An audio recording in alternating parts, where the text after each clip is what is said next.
우리에게 주신 하나님 말씀은 히브리서 4장입니다. 히브리서 4장 14절부터 16절까지 말씀 함께 읽습니다.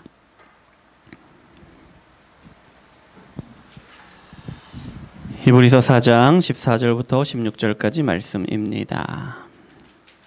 함께 읽습니다. 그러므로 우리에게 큰 대제사장이 계시니 승천하신 이 곧 하나님의 아들 예수시라. 우리가 믿는 도리를 굳게 붙을지어다.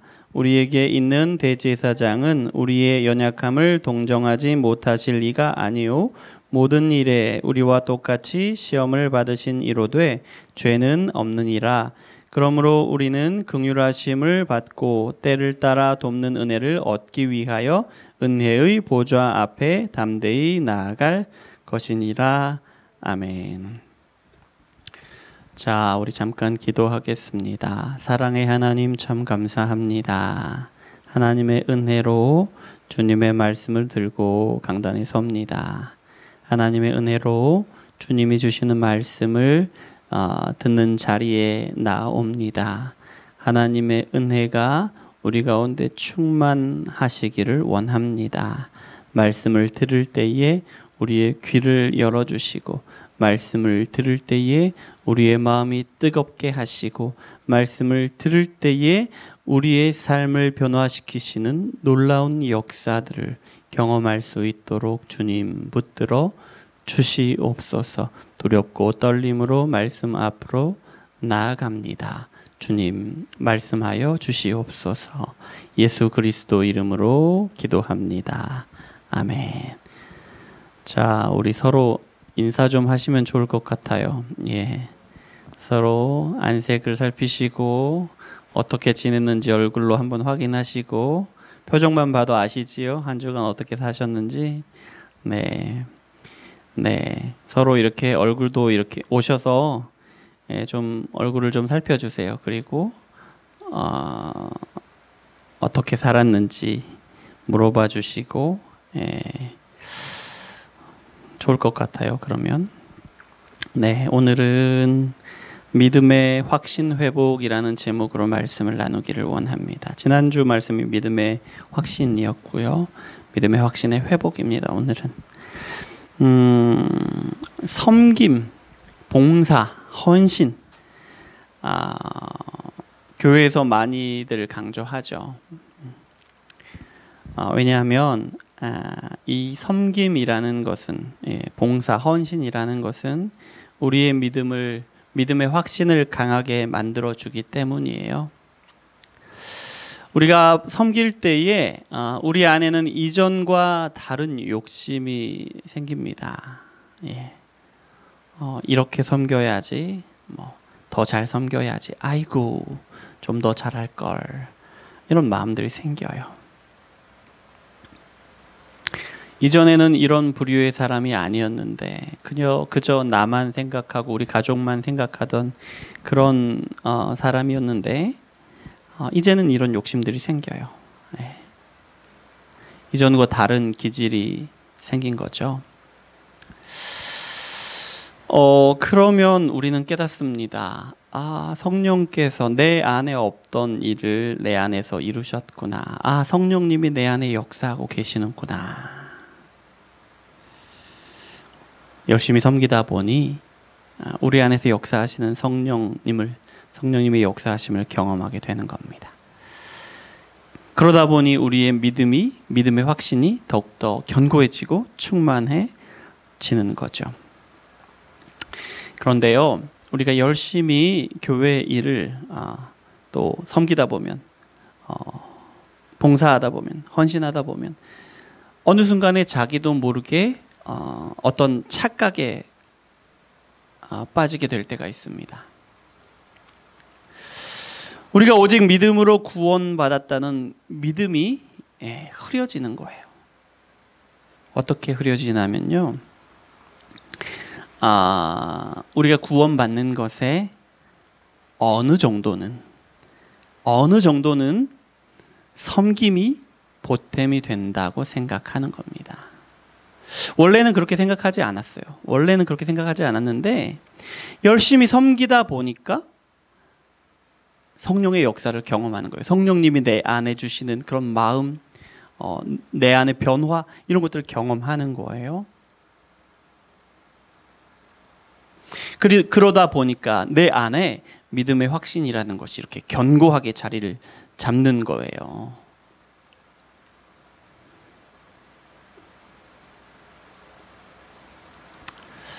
그러다 보니 내가 열심히 섬기는 것이 내가 구원받는 것에 어느 정도는 도움이 되는 것 같다. 그런 생각을 하게 되는 거예요. 그런데 여러분, 절대로 우리의 구원은 예수님 때문입니다. 우리의 구원은 완전히 예수님 때문이에요. 우리 섬김은요, 우리가 봉사하고 헌신하는 것은요, 우리의 믿음의 확신이 흔들릴 때 그걸 붙들어 줍니다. 우리의 믿음의 확신이 아직 없을 때에 성령께서 내 안에 계시는 것을 경험하고 나를 변화시키는 것을 경험하면서 믿음의 확신이 견고해지도록 붙들어주는 역할을 하는 거예요. 이걸 흔들리면 믿음과 믿음의 확신을 도와주는 것을 이게 혼돈하면 어떤 일이 생기냐면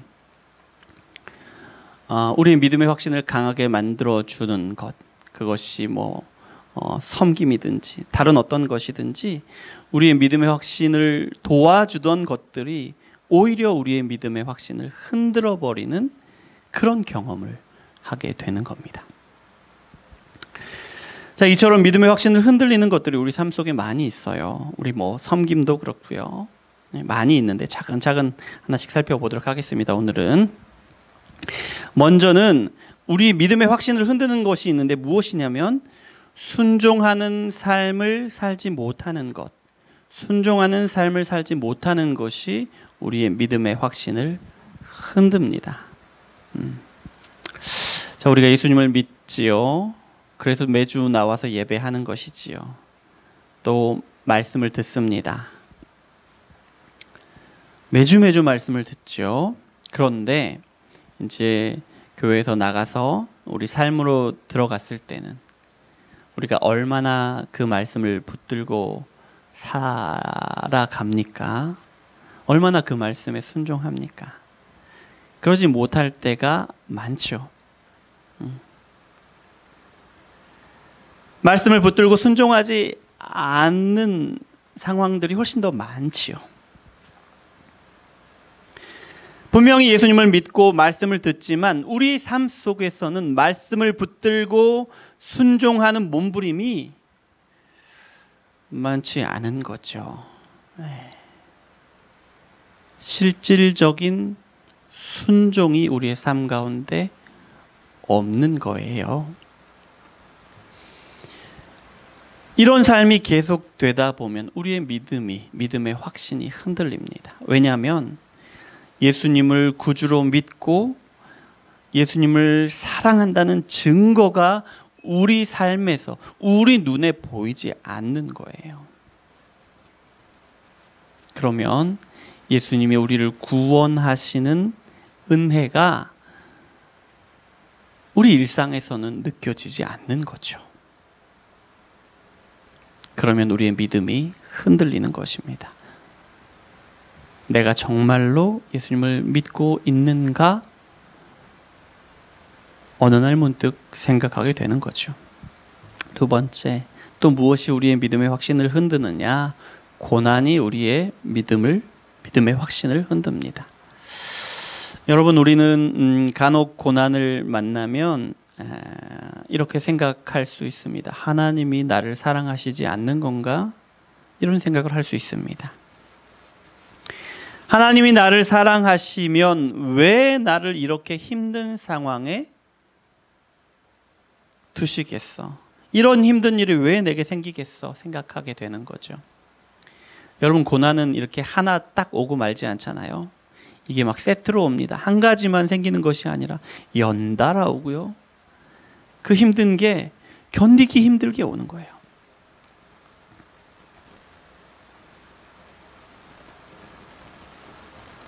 그런데요, 여러분, 하나님은 우리를 사랑하셔서 그 아들을 십자가에 죽게 내어주셔요.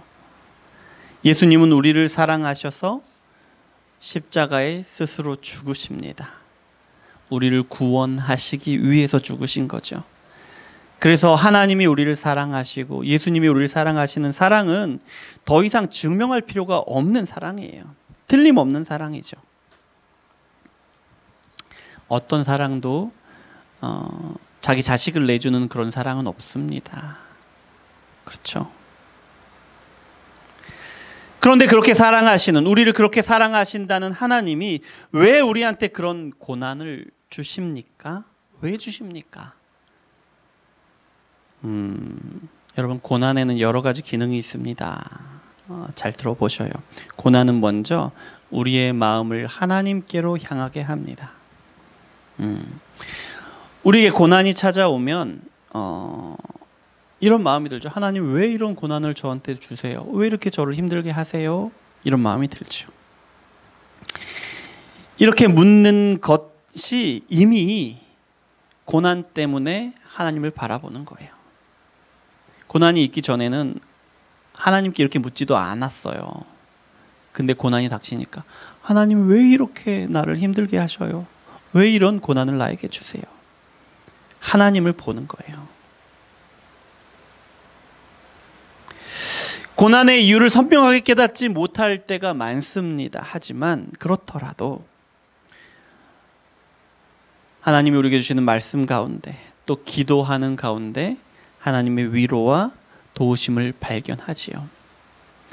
고난을 당하면서 우리의 눈을 하나님께 향하게 되고, 그때서야 하나님으로부터 오는 위로와 도우심을 발견한다는 겁니다.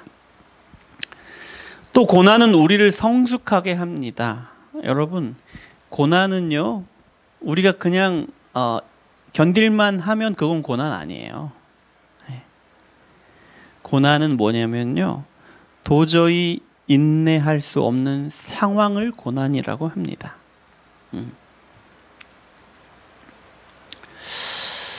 이런 고난이 와서 지난 후에 여러분, 우리 깨닫게 되는 것이 있는데요. 뭘 깨닫느냐면, 지금까지 우리를 괴롭혔던 고난이 이제는 우리를 쉽사리 괴롭히지 못하게 되었다는 것을 발견합니다.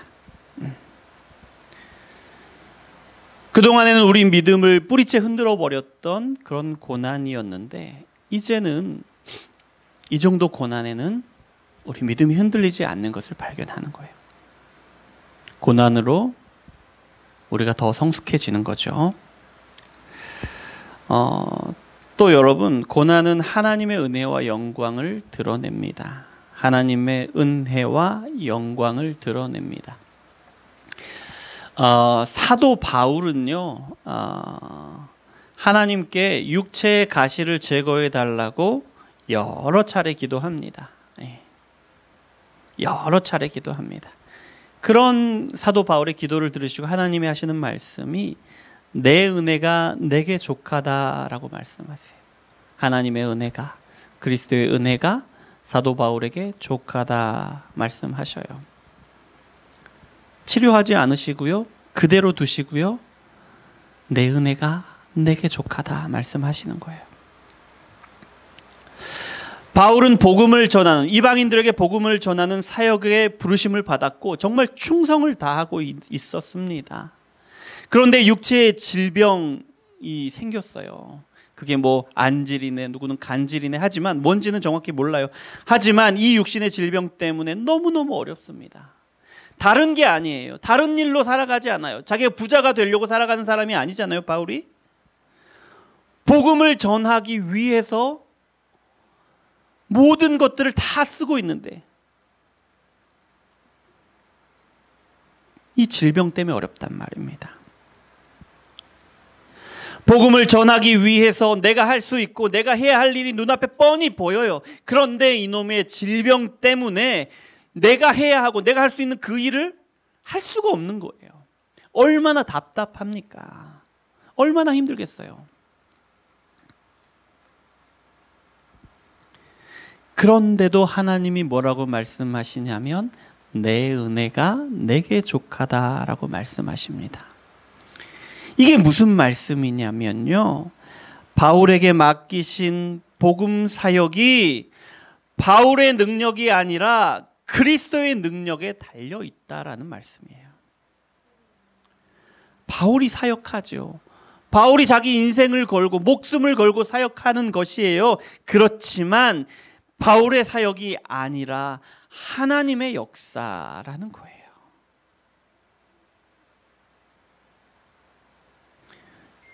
이방인들에게 복음이 전해지는 것이요, 바울의 공로로 복음이 전해지는 것이 아니라 하나님의 은혜로 복음이 전해지는 것이다 라는 그런 말씀이에요. 그래서 여러분, 바울이 이 육신의 질병 때문에 고통당하고 가장 무능력하고 무기력한 상태에 있을 때에 바울의 전도 사역은 가장 아름답게 꽃을 피우고 성공하였습니다. 하나님이 생명을 구원하시는 역사는 하나님이 사용하시는 바울이 가장 무능한 상태에 있을 때에 가장 성공적으로 이루어졌다라는 것입니다. 하나님이 우리를 고난 가운데 두실 때에 이렇게 하나님의 영광이, 하나님의 은혜가 더욱더 선명하게 드러난다는 것입니다. 또 고난은 영원한 하나님의 나라를 바라보게 됩니다. 여러분, 우리에게 좋은 집이 있습니다. 좋은 차가 있고 풍족한, 남부러울 것이 없는 모든 것들을 다 갖추었어요. 그러면 여러분, 우리는 영원한 하나님의 나라를 보지 않습니다. 절대로 보지 않습니다. 뭘 봅니까? 지금 이 순간. 지금 이 순간이 계속되기를 바랍니다. 영원한 하나님의 나라를 절대로 보지 않습니다. 그런데 모든 것을 잃어버렸어요. 삶이 너무 힘들어요. 내 주변에 있는 사람들은 하나같이 나를 괴롭게만 해요. 그러면 우리는 무엇을 바라보게 되느냐면요, 영원한 하나님의 나라를 바라보게 됩니다. 예수님이 언제 재림하실까만 바라게 되는 거예요. 여러분, 교회가 고난 받을 때요, 성도들은 하나같이 천국을 고대하며 살아갔습니다. 그럴 때에 교회는 가장 아름다운 모습을 보여주었습니다. 하지만 세상이 평안하고 교회가 평안할 때는 어떻습니까? 살만할 때는요, 교회가 그 어떤 사람들보다 세속적인 모습을 보여왔습니다. 고난이 우리에게 얼마나 유익한지 역사적으로 보여주시는 거예요. 여러분, 오늘 저와 여러분은 영원한 하나님의 나라를 바라보십니까? 아니면 지금 이 순간이 계속되기를 바라십니까? 자, 여러분, 우리가 고난을 당할 때 우리가 잊지 말아야 할 것은요, 이 고난이 우리를 사랑하시는 하나님의 손에 달려 있다는 것입니다. 천지 만물을 다스리는 하나님의 손에 우리의 고난이 달려 있다는 거예요. 그러면 하나님이 사랑하는 우리에게 고난을 주실 때에는 분명한 목적이 있다는 거예요. 그래서요, 우리가 고난을 당할 때마다 두 눈 부릅뜨고 지켜보시라는 거예요. 이 고난이 나를 어떻게 변화시키시는가? 이 고난을 통해 나를 어디로 인도해 가시는가? 두 눈 부릅뜨고 지켜보셔요. 셋째, 우리의 믿음의 확신이 흔들리는 때가 언제 있느냐? 죄의 문제에 대해서 오해를 하게 되면 우리의 믿음의 확신이 흔들립니다. 여러분, 우리는 예수님을 믿을 때에 죄가 하나도 없어졌어요. 더 이상 정죄를 받지 않습니다. 죄 때문에 심판을 받지 않아요. 또 죄의 지배를 받지 않습니다. 그런데 여러분 어떠세요? 지난 한 주간만 돌아보세요. 우리가 죄 때문에 얼마나 괴로워했습니까? 여전히 우리 안에 죄가 있고 여전히 죄가 우리를 괴롭힌다는 거예요. 여러분, 우리가 중생을 하게 되면요, 회심을 경험하게 되면요, 우리 마음에 커다란 변화가 일어납니다. 어떤 변화냐? 이제 죄를 안 지을 수 있을 것 같아요. 죄를 안 지을 수 있을 것 같습니다. 그래, 한동안 죄를 안 짓는 것 같아요. 또 열심히 노력도 합니다. 그러다가 머지않아 다시 죄를 짓는 우리 자신을 발견하게 돼요.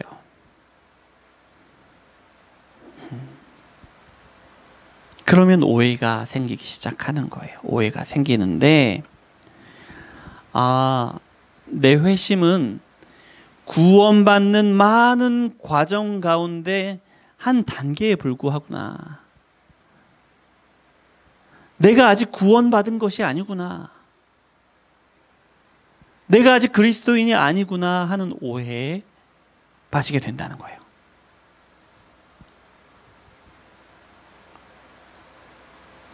우리가 예수님을 믿을 때 받은 것, 완전한 구원, 완전한 의로움에 대해서 의심을 하게 되는 겁니다.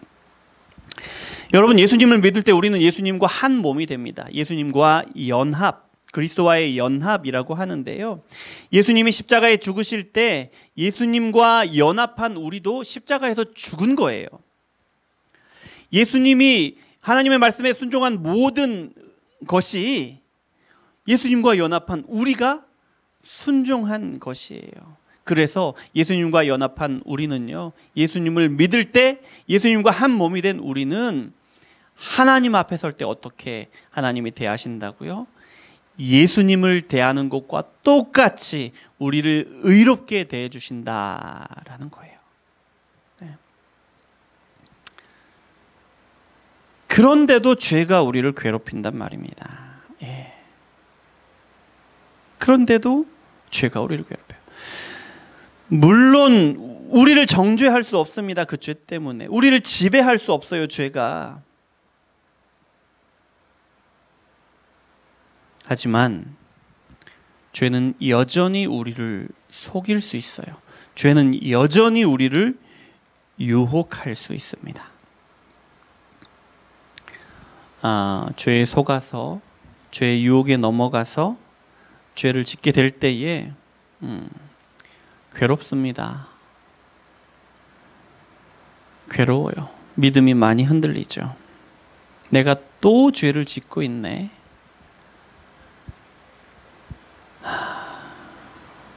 괴롭고 힘들지만, 하지만 여러분 기억하셔요. 우리가 예수님을 믿을 때 예수님과 연합하였어요. 한 몸이 되었어요. 절대로 이 사실은 변하지 않는다는 거예요. 어떤 것도 예수님과 한 몸이 된 연합됨을 끊을 수가 없어요. 기억하셔야 합니다. 또 어떤 것이 우리의 믿음의 확신을 흔드느냐? 우리의 기질 때문에 믿음의 확신이 흔들릴 때가 많이 있습니다. 여러분, 우리의 성격이 우울해서 의심에 빠지기 쉬운 분들이 있습니다. 우리 기질이 정의로워서 믿음의 확신이 흔들릴 때도 있습니다. 그런 분들도 있습니다. 이런 경우예요. 말씀보다 더 많이 자신을 제약하는 거예요. 하나님이 이만큼 자신을 얽매고 계신다고, 다른 사람들도 그만큼 구속하신다고 생각하는 거예요. 혹은 우울해서 의심하면서 그렇게 생각하고, 혹은 내가 정의로워서, 내 생각이 정의로워서 그렇게 한다는 거예요. 이런 기준들을 가지고 판단을 하는 거죠. 나 자신을 판단해서 내 믿음의 상처를 주고, 다른 분들을 판단해서 그 마음의 아픔을 주고, 때때로 그 기준에 합하지 못한 말씀을 들을 때에는 우리가 가진 그 기준으로 말씀을 판단하게 되고요.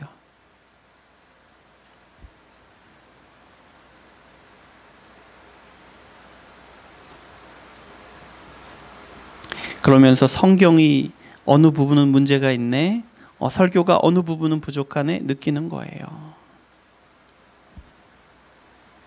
그리고 또 어느 때는 스스로 내가 생각하는 그 기준에 미치지 못하는 것을 발견하는데요.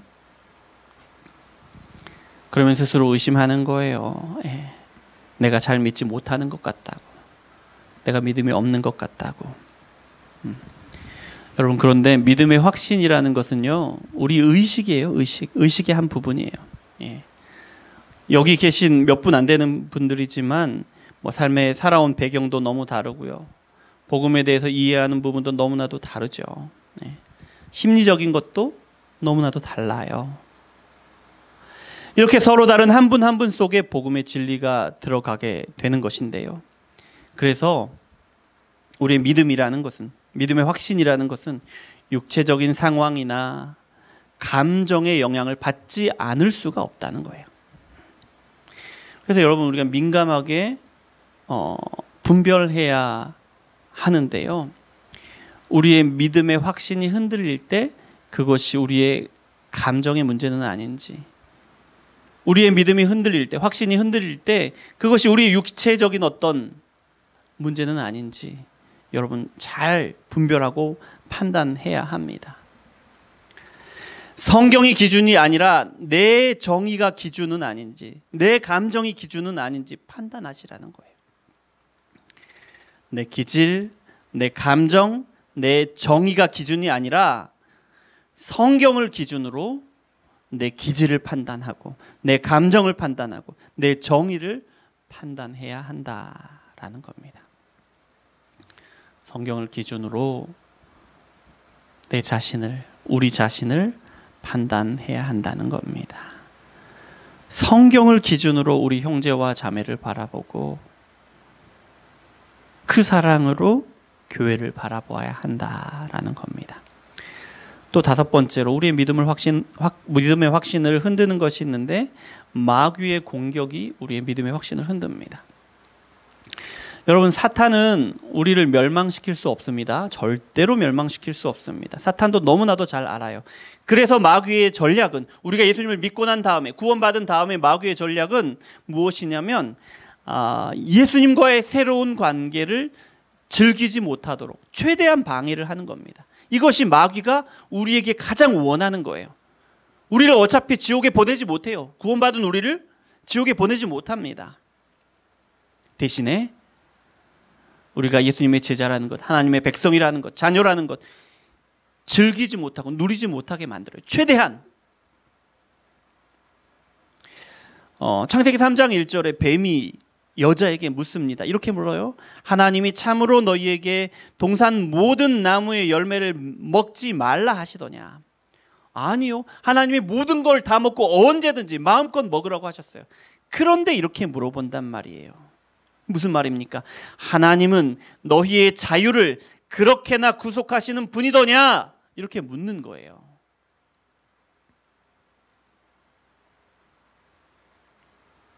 우리를 사랑하시는 하나님, 아낌없이 주시는 하나님을 마치 억압하고 구속하시는 하나님이라고 의심을 심어주는 거예요. 그것이 사탄의 전략이에요. 여러분, 우리가 시험이 닥칠 때 사탄이 우리 마음 가운데 이렇게 묻습니다. 하나님은 너를 이렇게 괴롭히시는 분이시냐? 그런 마음이 분명히 우리 마음 가운데 들립니다. 죄의 문제로 우리가 어려움을 당할 때에는 사탄은 이렇게 묻습니다. 그러고도 네가 정말로 구원을 받은 것이냐?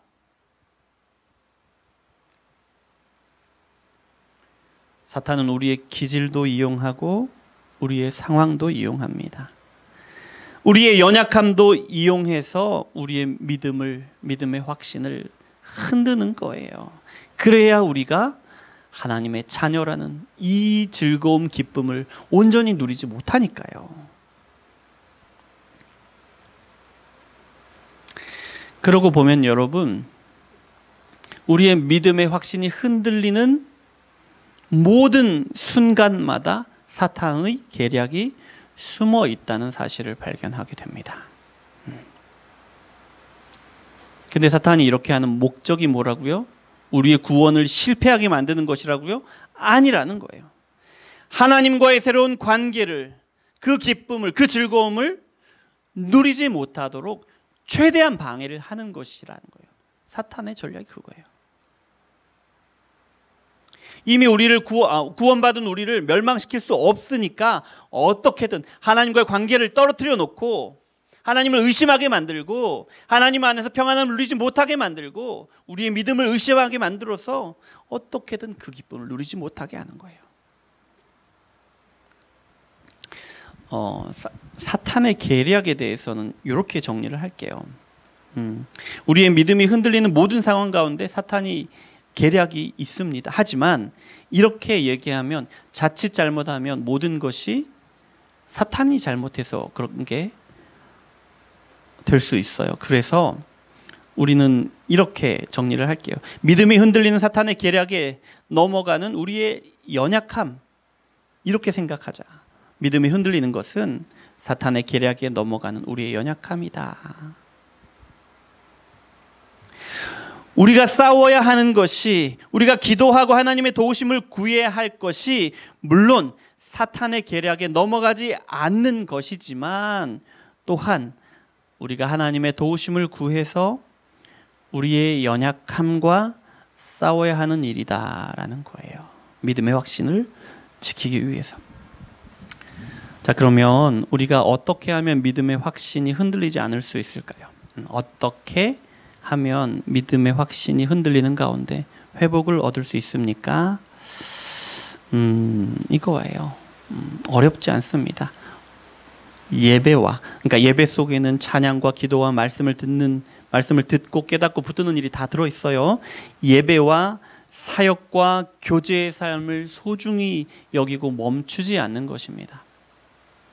예배와 사역과 교제의 삶을 소중히 여기는 것이에요. 그리고 멈추지 않는 것이에요. 이것이 우리의 믿음의 확신이 흔들리지 않을 수 있는 가장 중요하고 확실한 방법이라는 거예요. 여러분, 우리 사랑하는 사람들, 사랑하는 관계에도 지속적인 노력이 필요해요. 그 감정, 그 관계를 지키기 위해서. 노력하지 않으면 깨집니다. 감정이 변하죠. 관계가 깨지죠. 하나님과의 관계도 지속적인 노력이 필요합니다. 그것이 예배예요. 그것이 사역이고 교제예요. 여러분, 우리 코로나 2년 반을 한번 돌아볼까요? 어떤 변화가 우리에게 있었습니까? 그동안에 예배로 모일 수가 없었습니다. 온라인 예배로 드렸죠. 온라인 예배로 만족하셨습니까?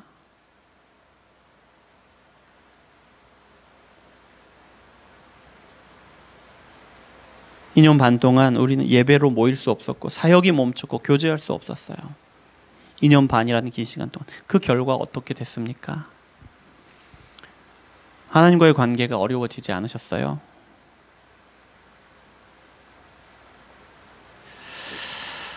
예배나 사역이나 교제가 이전처럼 회복하는 것이 참 쉽지 않은 것 같습니다. 예. 하나님과의 관계가 회복되는 것이 참 쉽지 않아 보인다라는 거예요. 온라인 예배로 충분하지 않습니다. 예. 교회 일을 하지 않으니까 편하고 좋지만 않아요. 우리가 교제하지 못하는데 그래서 사람들한테 시달리지 않고 좋습니까? 그렇지 않다는 거예요. 예배와 사역과 교제하는 삶을 멈추면 어떤 일이 벌어지냐면 우리가 하나님의 사랑을 의심하게 됩니다.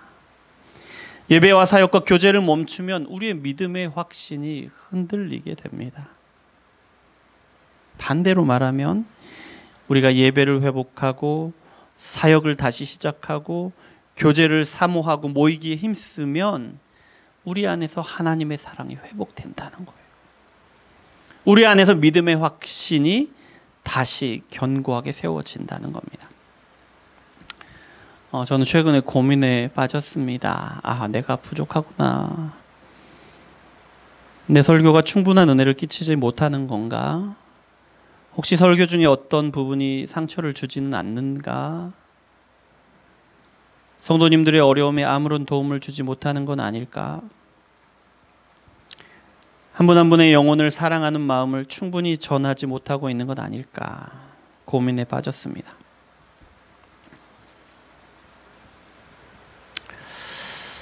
이 마음에 정확하게 설명하기 힘든 큰 덩어리 하나가 이렇게 맺혀졌습니다. 그러다가 성령님이 관심을 갖게 하시는 것이 이 믿음의 확신이라는 주제였어요. 믿음의 확신에 대해서 알면 알수록 이것이 누구 한 사람의 문제가 아니더라고요. 우리 중 누구라도 언제든지 우리의 믿음이 뿌리째 흔들릴 수 있다는 거예요. 지금도 흔들리고 있는데 우리가 인식하지 못하는 것일 수 있다는 거예요. 그런 생각을 했습니다. 2주간 설교는 그런 맥락에서 나눈 설교예요. 여러분 말씀을 잘 붙드셨으면 좋겠습니다. 전하는 자가 부족하지만 그 말씀은 잘 붙드셨으면 좋겠습니다. 믿음의 확신이 흔들리지 않았으면 좋겠고요. 흔들린 분들은 어서 빨리 회복하셨으면 좋겠습니다. 여러분들은 잘 모르시겠지만 저는 여러분 한 분 한 분 모두가 제 마음속에 있습니다. 그래서 여러분이 믿음을 회복하고 성장하면 저는 너무 기쁩니다. 하지만 이 믿음이 흔들리고 침체되고 그런 모습을 보면 제 마음이 너무 무겁습니다.